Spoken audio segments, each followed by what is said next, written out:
in 3D. Come a bit closer. This is the original 3D. This is cool. Is there anywhere? I recollect when the 20th century checked in Pleasant Corners. Will we turn it up? It's the 19th century. Some folks said you couldn't naturally expect much new anymore. Even now, they don't seem to appreciate what's happened. Happened to thousands of Pleasant Corners all over this land of ours. I recollect just like it was yesterday. That morning, when a parcel of us boys, we was lazing on the front stoop of Adam Hill's store, passing through remarks. Maybe sizing up this new man, Teddy Roosevelt. Or maybe just wishing Springfield wasn't such a fur piece away. When down the pike, Springfield Way, we see this contraption coming. A genuine horseless carriage.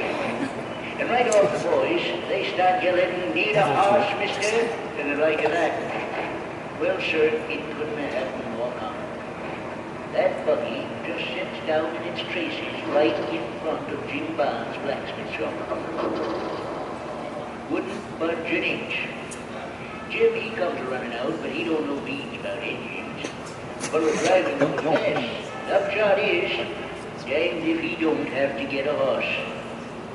All of us felt quite sorry for that fellow, wasting his money on a fool device like that.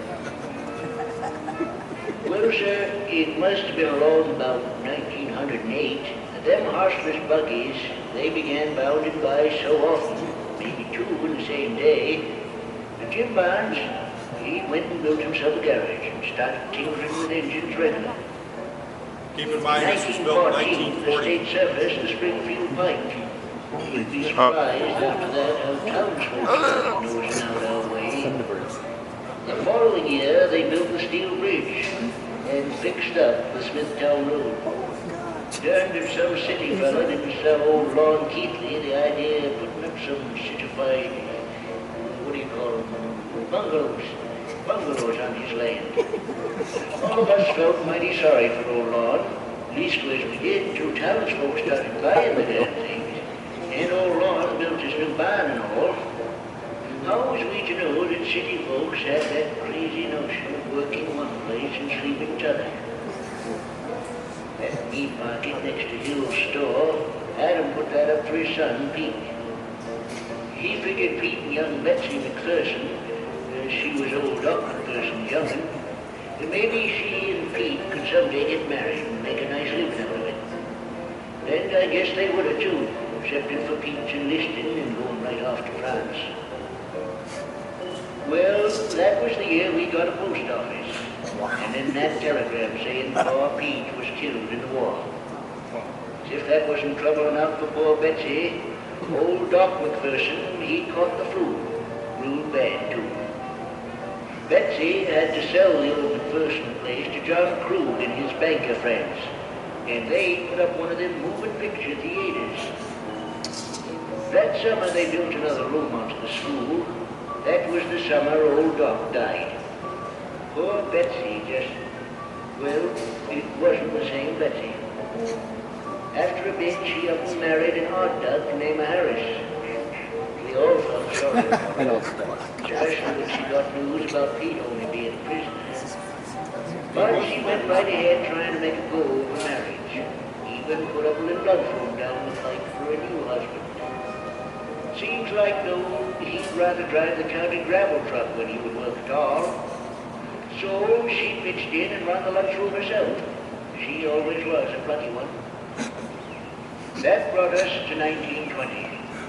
When you sized up 1920 against that sleepy crossroads of 1900, you realized that we'd come a long way in Pleasant Corners, and all it took was that crazy one-lung buggy to bring it out. Of course, John, who was the first national, he said when the country got back to normalcy, he couldn't look for things changing near so fast.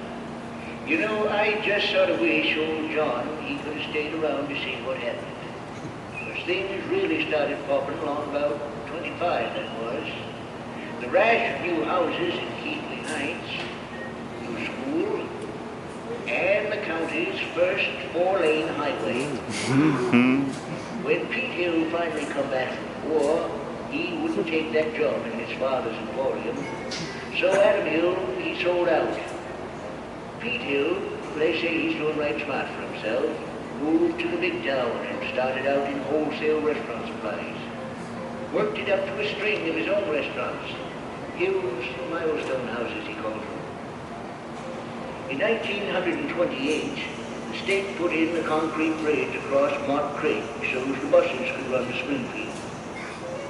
That's the new bus station alongside the Notice how they forced the perception of the display in the back of the smaller cars going down?